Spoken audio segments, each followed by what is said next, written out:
ঢাকায় ব্যস্ত দুপুর। বাসের হর্ন, রিকশার বেল, রাস্তার ধুলা সব মিলিয়ে যেন একটি চলমান গোলমাল। এই গোলমালের মাঝেই বিশ্ববিদ্যালয়ের ছাত্রী মেহরাব তার ক্লাস শেষে হাঁটছে হোস্টেলের দিকে। পেটটা সকাল থেকে ডাকছে, কিন্তু শহরের দামি খাবার খেতে ইচ্ছে নেই। আর বাজেট, সেও বলছে বুঝে চলো। হোস্টেলে ফিরে সে ব্যাগটা রেখে জানালা খুলতেই গরম বাতাস ঢুকে পড়লো। বাইরে রোদের তাপে রাস্তা চিকচিক করছে, পাশের ভবনের ছাদে কাপড় শুকাচ্ছে। এমন দুপুরে তার মনে হলো আজ কিছু সহজ আর ঘরোয়া কিছু খেয়ে নিলে কেমন হয়। ফ্রিজ খুলতেই চোখে পড়লো 2টি আলু আর 1টি ডিম। মেহরাব হেসে বলল, শহর যতই ব্যস্ত হোক, আলু ভর্তা আর ডিম ভাজি কিন্তু সবসময় সেভ করার মতো। সে ছোট্ট রান্নাঘরে গিয়ে আলু সেদ্ধ বসিয়ে দিল। পাত্রের ঢাকনা থেকে বাষ্প উঠতে উঠতে যেন হোস্টেলের রুমটা একটু নরম হয়ে গেল।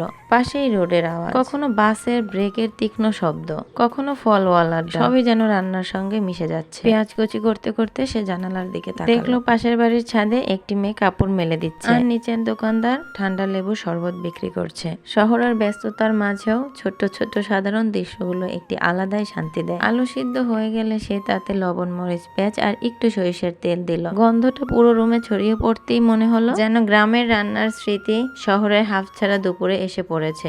ডিম ভাজিটাও করে নিল। সিজনের শব্দটা জানালার বাইরে ট্রাফিকের আওয়াজে কিছুক্ষণের জন্য চাপা দিল। খাবার নিয়ে এসে জানালার সামনে ছোট টেবিল নিয়ে বসলো। নিচের রাস্তায় গরম ধোঁয়া ছড়াচ্ছে, লোকে দৌড়াচ্ছে, রিক্সা চলছে। শহর তার নিজের ছন্দে ব্যস্ত, আর সেই ব্যস্ততার মাঝেই তার সামনে খুব সাধারণ কিন্তু আরামদায়ক একটা প্লেট আলু ভর্তা আর ডিম ভাজি। মেহরাব এক লোকমা নিয়ে মনে মনে বলল, শহর যতই কঠিন হোক, কিছু খাবার আছে যা মুহূর্তেই ঘরের মতো শান্তি ফিরিয়ে আনে।